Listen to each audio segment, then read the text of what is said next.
नमस्कार, आप देख रहे हैं न्यूज 24 एक्सप्रेस और मैं हूं नेहा परिहार आपके साथ। आइए रुक करते हैं आज के बुलेटिन की ओर।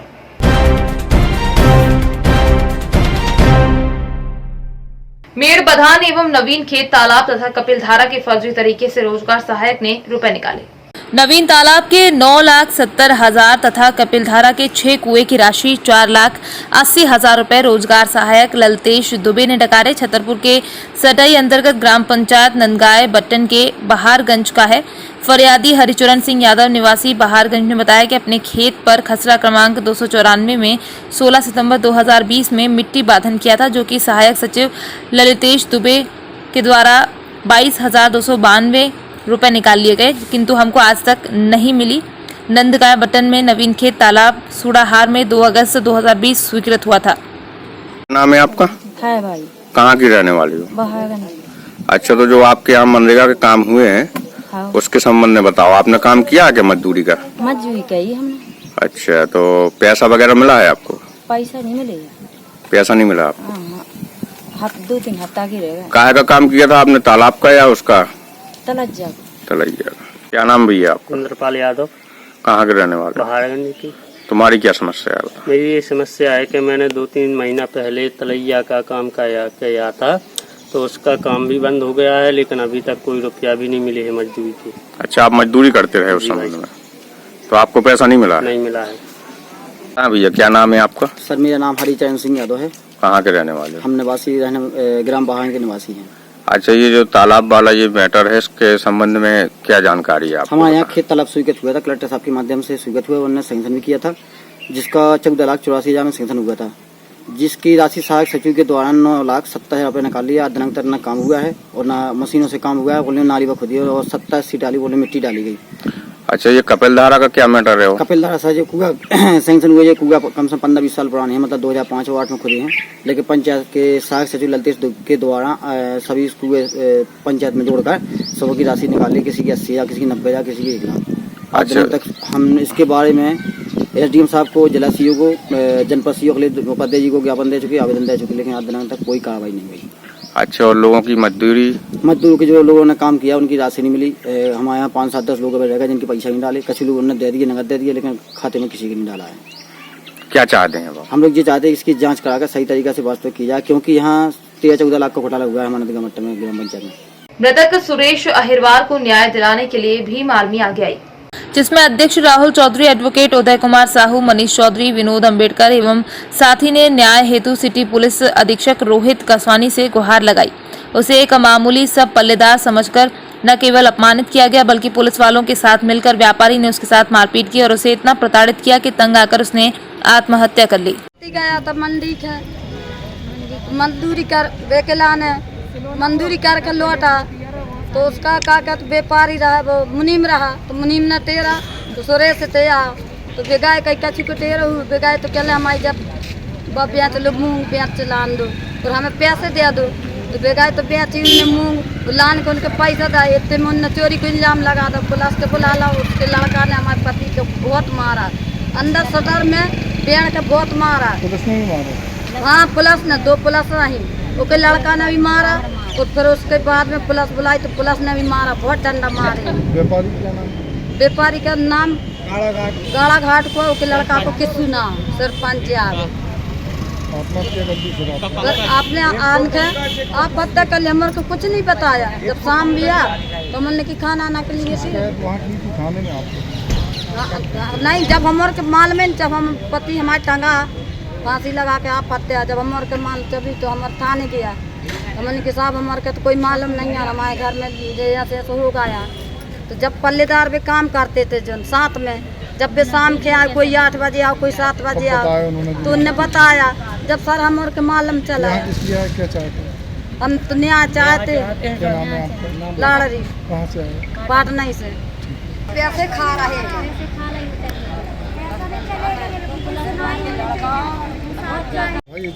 मैं एक सुरेश चौधरी जी हैं, तो वो पल्लेदारी का काम करते थे एक व्यापारी के पास में मंडी में, जो कि उनके द्वारा मंडी में जो व्यापारी है उसके लड़कों के द्वारा उसको बेरहमी से पीटा गया। इसके बाद उन्होंने पुलिस को सूचना दी, तो वहाँ पुलिस से 3 लोग पहुँचे थे जिन्होंने उसको बेरहमी से पीटा। क्या नाम है भाई साहब उनका? किसका? जो पुलिसकर्मी गए हुए थे? पुलिसकर्मी का नाम फिरोज खान करके है और 2 लोग और हैं, तो उन पे मतलब पता चल जाएगा। वो तो फिरोज जैसे पकड़ेंगे तो पता चल जाएगा। तो इसके बाद में अभी तक उसमें कोई कार्रवाई नहीं की गई। ये घटना जो है वो 15 तारीख की है। मतलब इतना मानसिक तरीके से उसको प्रताड़ना दी गई थी कि व्यक्ति में घर में आके आत्महत्या कर ली, फांसी लगा के 15 तारीख उसने सुसाइड किया। उसके बाद में आज 19 तारीख हो गई है, आज तक ना उसकी कोई FIR दर्ज की गई है और ना ही ऐसा कोई पुलिस प्रशासन से हमें आश्वासन दिया गया कि हम संतुष्ट होते। ठीक है ना। इसके लिए जैसे ही मेरे मामला संज्ञान में आया, मैंने आज SP साहब से मिला, ठीक है, और मैंने उनको बोला तो उन्होंने बोला कार्रवाई के लिए आश्वासन दिया है। किस व्यापारी द्वारा मारपीट की गई थी? वो अनाज व्यापारी है कोई वहाँ। क्या नाम है उनका? उसका नाम तो अभी पंकज नाम है। आपका नाम? राहुल चौधरी, जिला प्रभारी भीम आर्मी जबलपुर। बालिका हैं मीना ठाकुर, तो वो मानकुआर बाइक कॉलेज से लापता है। उनकी गुमशुदगी की रिपोर्ट दर्ज कराई गई, तो इस पर हमारी टीम जांच कर रही है। हमने कथन लिए हैं घर वालों के। इसके अलावा हमारी एक टीम लगी हुई है जो इनके पास अगर फ़ोन वगैरह उसका दिखा रही है, सारे जो हमारे पब्लिक प्लेसेज हैं वहाँ पे दिखा रहे हैं, और जो भी टेक्निकल एविडेंस है उसके आधार पर हम इनको ढूंढने का पूरा प्रयास कर रहे हैं। बाहर भी टीम भेजी जाएगी, ये जो दोस्त वगैरह हैं उनसे भी पूछताछ करेंगे, तो जो भी आता है आगे कानूनी रूप से हम जल्दी से जल्दी इसको ढूंढने का प्रयास करेंगे। शांति समिति की बैठक संपन्न हुई। कोरोना गाइडलाइन के अनुसार सभी त्योहार मनाने की अपील की गई। पोरसा में आज रेस्ट हाउस पोरसा में शांति समिति की बैठक हुई। बैठक SDOP अशोक सिंह जादौन, तहसीलदार राजकुमार नागौरिया, CMO Amjad Ghani, TI Rampal Singh Jadaun, SI Shivam Singh Chauhan, Dharmendra Malviya, थाना नागरा से सभी ने शासन के नियमों के चलते हुए कोरोना गाइडलाइन का पालन करते हुए आगामी त्योहार को मनाने का निर्णय लिया, जिस पर सभी ने सहमति जताई। जी, जो आज शांति समिति की मीटिंग की गई है उसमें क्या उद्देश्य दिया है? आगामी जो त्यौहार होने वाले हैं, ईद है, मुहर्रम है, उसको देखते हुए हमने शांति समिति की बैठक की थी, जिसमें समाज के सभी गणमान्य नागरिक आए थे और वरिष्ठ नेतागण वगैरह भी आए थे। तो उनसे हमने चर्चा की है कि त्यौहार के संबंध में जो शासन की गाइडलाइन है उनका पालन करते हुए त्यौहार मनाएं, तो आज से त्यौहार मनाएं। साथ ही जो सामूहिक आयोजन हैं उन पर जो रोक शासन के द्वारा वर्तमान में लगाई गई है उनसे बचें और शासन के नियमों का पालन करें। तो सभी लोगों ने आश्वस्त किया है कि वह त्यौहार को शांतिपूर्वक मनाएंगे और शासन की गाइडलाइन का पालन करेंगे। साहिबगंज जिले के राजमहल थाना परिसर में सोमवार को थाना प्रभारी प्रणीत पटेल के नेतृत्व में शांति समिति की बैठक आयोजित की गई, जिसमें मुख्य अतिथि के रूप में अनुमंडल पुलिस पदाधिकारी अरविंद कुमार सिंह एवं राजमहल नगर अध्यक्ष किताबुद्दीन शेख उपस्थित थे। वहीं सभी बुद्धिजीवियों ने बताया कि आगामी कुर्बानी पर पर्व को लेकर कोविड-19 गाइडलाइन के नियमों का पालन किया जाएगा, जिसमें सभी कोई अपने अपने घर में कुर्बानी त्योहार को मनाए एवं आने वाले कोविड-19 की तीसरी लहर से बचे। थाना परिसर में बकरीद को लेकर के शांति समिति का बैठक रखा गया, जो प्रत्येक साल रखा जाता है, और साथ साथ कोविड-19 के गाइडलाइन के अनुसार त्यौहार मनाना है, उसको लेकर के विचार विमर्श किया गया। अपना राजमहल में तो प्रत्येक साल जो भी त्यौहार हर त्यौहार शांतिपूर्वक और भाईचारा के साथ मनाया जाता है, और इस त्यौहार हम लोग सरकारी कोविड-19 गाइडलाइन मना रहे हैं। जान है तो जहान है के तहत इस त्यौहार अगर हम लोग सोशल डिस्टेंसिंग के साथ मास्क लगा करके मनाते हुए तो आने वाला त्यौहार हम लोग साथ साथ मनाएंगे इंशाअल्लाह। इसी आशा के साथ इस बार त्यौहार हम लोग मनाने जा रहे हैं। आदरणीय DSP साहब थाना प्रभारी प्रणीत पटेल के आश्वासन दिए कि हम लोग खुले जगह में कुर्बानी नहीं करेंगे, साफ सुथरा जगह में कुर्बानी करेंगे, और जो सरकार का गाइडलाइन है सोशल डिस्टेंस का पालन करेंगे और सरकार का गाइडलाइन का फॉलो करेंगे, और ईदगाह वगैरह में नमाज नहीं पढ़ेंगे, घर में नमाज अदा करेंगे और शांतिपूर्वक से मनाएंगे। और मैं उम्मीद करता हूं कि पूरे जिला झारखंड में सही से बकरीद का त्यौहार मने। विधि व्यवस्था बिल्कुल संधारित रहे, जिसे दो गणमान्य लोगों के साथ बैठक की गई है। जितने भी शांति समिति के सदस्य हैं उनके साथ विचार विमर्श किया गया। मेरे और नगर पंचायत के चेयरमैन के द्वारा संबोधित किया गया, सभी सदस्यों द्वारा भी वक्तव्य दिया गया। सबों ने एक मत से स्वीकार किया कि पर्व जो है बकरीद का शांतिपूर्ण तरीके से मनाया जाएगा, कहीं से किसी तरह की विघ्न पैदा जांजगीर चांपा जिले के चांपा के प्रभारी तहसीलदार के लहरे को हटाने की मांग को लेकर आज अधिवक्ता जांजगीर कलेक्टर पहुंचे और तहसीलदार को 2 दिनों में हटाने की मांग की गई। चांपा अधिवक्ता संघ 1 जुलाई से तहसीलदार को ज्ञापन सौंपकर विरोध कर रहे हैं, वहीं 6 जुलाई से कलमबंद हड़ताल पर हैं। तहसीलदार के विरोध में चांपा अधिवक्ता संघ ने पिछले 14 दिनों से कोर्ट का बहिष्कार किया हुआ है। पिछले 14 दिनों से अधिवक्ताओं ने तहसील न्यायालय से संबंधित कोई काम नहीं किया है। हम लोग चांपा में प्रभारी तहसीलदार के लहरे का ट्रांसफ़र के संबंध में यहाँ आवेदन दिए थे। उसके पश्चात किसी प्रकार कार्रवाई नहीं हुआ, तो पुनः हम लोग 1 तारीख को यहाँ कर आवेदन दिए थे और निवेदन किए थे कि यदि 5 दिवस के अंदर किसी प्रकार कार्रवाई नहीं होने की स्थिति में हम लोग तहसील परिसर का बहिष्कार करेंगे। आज हम लोग राज्यपाल के नाम पे माननीय कलेक्टर महोदय को ज्ञापन दिए हैं और निवेदन किए हैं कि 2 दिवस के अंदर तहसील में पदस्थ के लहरे का ट्रांसफ़र किया जाए और ट्रांसफ़र नहीं होने की स्थिति में हम चांपा के सभी अधिवक्तागण, चांपा में व्यवहार न्यायालय, अनुभागीय अधिकारी, उप पंजीयक और सारागांव तहसीलदार, सारागांव तहसील, बमनी तहसील, बिर्रा तहसील सभी का हम लोग बहिष्कार करेंगे, जिस पर न तो नोटरी कार्य करेंगे और न ही अधिवक्तागण किसी प्रकार कार्य संपादित करेंगे। वहाँ पूर्णतः कलम बंद हम लोग करेंगे। जी, वो चांपा तहसील में पदस्थ प्रभारी तहसीलदार के लहरे को हटाए जाने के संबंध में हम माननीय राज्यपाल महोदय के नाम से माननीय कलेक्टर साहब जी को ज्ञापन सौंपे। पूर्व में अपन कलेक्टर महोदय को ज्ञापन सौंपे थे, उस पर किसी प्रकार की कोई कार्रवाई नहीं हुई। उसके पश्चात हम प्रभारी मंत्री जांजगीर चांपा को भी एक ज्ञापन सौंपे थे, उस पर भी किसी प्रकार की कार्रवाई नहीं होने के कारण आज हम माननीय कलेक्टर साहब से एक ज्ञापन राज्यपाल के नाम से हम सौंपने आए हैं। अब इसमें कलेक्टर साहब के द्वारा भी हमारी मांग पूर्ण होने की बात तो कही गई है, लेकिन हम 2 दिवस देखेंगे। 2 दिवस के पश्चात अगर किसी प्रकार की कार्रवाई नहीं होती है तो अभी तो हम तहसील चांपा न्यायालय का हम बहिष्कार कर रहे हैं। आगे संपूर्ण SDM कोर्ट, उप पंजीयक, अन्य और कोर्ट हैं, उसका सभी का हम लोग बहिष्कार करेंगे। चांपा के सदस्यगण अभी आए हुए थे और वहाँ के एक अधिकारी के खिलाफ उन्होंने कुछ कंप्लेन किया है। मैंने एडिशनल कलेक्टर को मामले की वस्तुस्थिति मेरे समक्ष रखने कहा है, उसके बाद में देखते हैं। अधिवक्ता संघ राजपुर द्वारा आज व्यवहार न्यायालय परिसर स्थित अधिवक्ता कक्ष में नव पदस्थ व्यवहार न्यायाधीश वर्ग 2 सुश्री आकांक्षा बेग का स्वागत किया गया। संघ के अध्यक्ष जय गोपाल अग्रवाल ने इस अवसर पर स्थानीय बार के द्वारा हर संभव सहयोग देने और पीड़ितों को न्याय के लिए त्वरित पहल करने की बात कही। व्यवहार न्यायाधीश सुश्री आकांक्षा बैंक ने अधिवक्ताओं को संबोधित करते हुए मामलों की सुनवाई और शीघ्रता से निराकरण के लिए बार बेंच दोनों के बीच सामंजस्य अत्यंत जरूरी है और आप सभी के सहयोग से ही न्याय के कार्य में सफलता मिलेगी।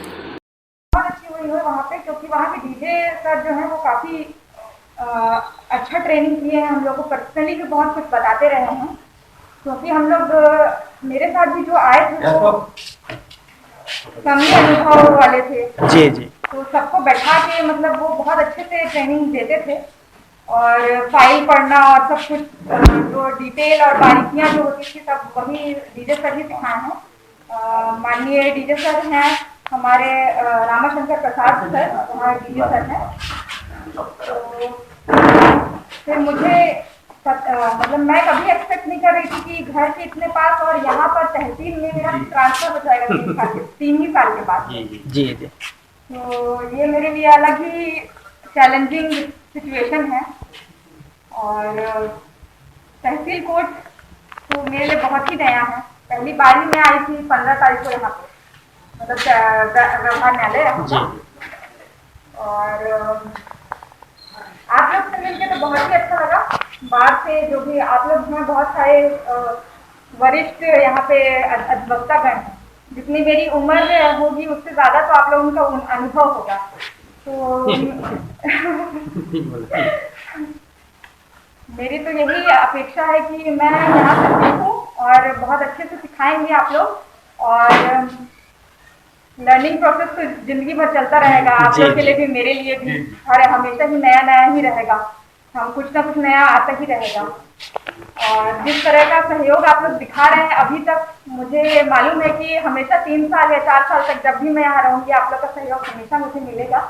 और मेरी तरफ से भी पूरा सहयोग रहेगा आप लोगों के लिए। अभी अनुभव कम है तो आप ही लोग से ही मैं पूछूंगी, आप ही लोग से ही बातचीत करके जो भी सिचुएशन है उसको आगे बढ़ाएंगे प्रोसेस। और यहाँ के डीजे सर जो भी हैं रेस्पेक्टेड और सीजीएम सर, उन्हीं के मार्गदर्शन में जो भी किया जाएगा आगे का प्रोसेस, जैसे न्यायालय नया न्यायालय बनेगा या जो भी है, तो मैं पूरा कोऑर्डिनेट करती रहूँगी सर लोगों से, उन लोग से और आप लोग से भी। तो उम्मीद है कि 3 साल अच्छा गुजरेगा यहाँ पे। बाकी देखते हैं, काम चलेगा। Thank you so much. गुप्त सूचना के आधार पर पुलिस प्रशासन को सफलता मिली है। एक अभियुक्त को गिरफ्तार किया गया है। साहिबगंज जिला पुलिस अधीक्षक अनुरंजन किस्पोटा ने सोमवार को प्रेस कॉन्फ्रेंस कर बताया कि बीते दिनों गुप्त सूचना के आधार पर आलोक में साहिबगंज अनुमंडल पुलिस पदाधिकारी राजेंद्र दुबे के नेतृत्व में छापामार दल का गठन किया गया। छापामार दल के सदस्यों द्वारा त्वरित कार्यवाही करते हुए कृष्णा चौधरी पिता रामानुज चौधरी नया टोला पुरानी साहिबगंज थाना नगर जिला साहिबगंज को 2 देसी कट्टे, 1 पिस्टल और 10 जिंदा गोली के साथ 2 मैगजीन के साथ गिरफ्तार करने में सफलता हासिल की है। बीते रात्रि यह सूचना प्राप्त हुई कि कुछ अपराधी हथियार के साथ एकत्रित हुए हैं, जिसके सत्यापन के लिए एसडीपीओ साहिबगंज के नेतृत्व में एक टीम बनाई गई और छापामारी की गई। इसके क्रम में एक अपराधी कृष्णा चौधरी को पकड़ा गया और जिसके पास से 3 हथियार बरामद हुए हैं, 10 गोलियां बरामद है, 2 मैगजीन हैं और इसने कुछ अपराधियों का नाम बताया जो शायद भागने में सफल रहे हैं, पहले ही वो हट गए थे। इस बात का सत्यापन किया जा रहा है, उनके पर गिरफ्तारी के लिए प्रयास किया जा रहा है। इस टीम ने एक बेहतरीन काम किया है और 3 अवैध हथियार बरामद करने में सफलता हासिल की। ये सभी बधाई के पात्र है। कितने अपराधी फरार हुए हैं सर? अभी तक 2 बताए जा रहे हैं, उसका सत्यापन कर रहे हैं कि उनकी क्या संलिप्तता है, इसकी स्टोरी में कितनी सच्चाई है। धन्यवाद। मारूगढ़ की आदिवासी महिला सरपंच के घर में घुसकर गांव के नामचीन बदमाश सुंदरलाल तंवर, बंसीलाल, होसीलाल तंवर ने बेरहमी से सरपंच महिला एवं उनकी नाबालिग पुत्रियों सपना को बेरहमी से पीटा। उनके पुत्र राकेश, रोशन, आशीष पीटा और तलवार और राड से जान से मारने की कोशिश की। बदमाशों ने महिलाओं को जाति सूचक शब्द कहे और गंदी गालियां दी। परिवार सहमा घबराते हुए थाने पहुंचा, जहां उनकी किसी प्रकार की सुनवाई नहीं की गई, जबकि अपराध करने वाले बदमाश बेखौफ घूम रहे हैं और पुलिस कोई कड़ी कार्यवाही न करते हुए दिख रही है। अभी आज तो बोल रहे थे कि हम इसको जान से मार देंगे। ये सरपंच साहब का परिवार है। महिला जो हमारे सामने है ये सरपंच है मारूगढ़ ग्राम पंचायत की और इनके घर में घुस के मारपीट की गई है। 4 दिन का बोल रहे हैं तो 4 दिन में पता नहीं वो क्या कर सकते हैं। मेरे थाने में सुनाई। अभी तो आज उन्होंने बोला है ना, धमकी दी के गए, दे के बोले कि ये कॉलोनी साइड वाला नहीं, मारूगढ़ में रहते। तो मारा किसने किसने? 3 भाई का बेटा था प्यार से। तीनों के नाम क्या है? एक का नाम होसीलाल है, एक बंसीलाल है और एक रावण है। रावण है। तो ये मतलब पहले कुछ विवाद था क्या? नहीं, उनको पंचायत का टैंकर नहीं दिया, उन्होंने 2 टैंकर पे कब्जे करे थे। तो अभी तीसरा टैंकर आया ना तो उस पर भी कब्जा कर लिया था। तो मम्मी ने उनको, गाँव वाले बोलते थे कि टैंकर एक को क्यों दे देते हो, तो मम्मी ने वापस मंगवा लिया। तो उन्होंने ना मेरे भाई को जब गालियाँ देते थे और आज भी तलवार और लोहे की रोड लेके सबको घुमाया, पूरे गांव में दौड़ाया, सबने देखा और वो दौड़ते भगते घर आया था और कोई नहीं, हमने छुड़ाया तो हमको भी इतना बेकार तरीके से मारा और गंदी गालियाँ भी बोलती। तो आप किस कई से मारा आपको? लकड़ी से। और ये होठ पे भी लगा हुआ है क्या? हाँ, यहाँ लात मारी है ये और सिर में भी सब लट मारे हैं और इधर पीठ में और सब तरह से लकड़ियाँ घुसा के लाते मारी है। अभी थाने पे गए थे आप, तो थाने वाले क्या बोल रहे हैं? उन्होंने रिपोर्ट दर्ज करी, अभी कुछ बोला नहीं। आज के बुलेटिन में फिलहाल इतना ही। बने रहिए न्यूज़ 24 एक्सप्रेस के साथ। नमस्कार।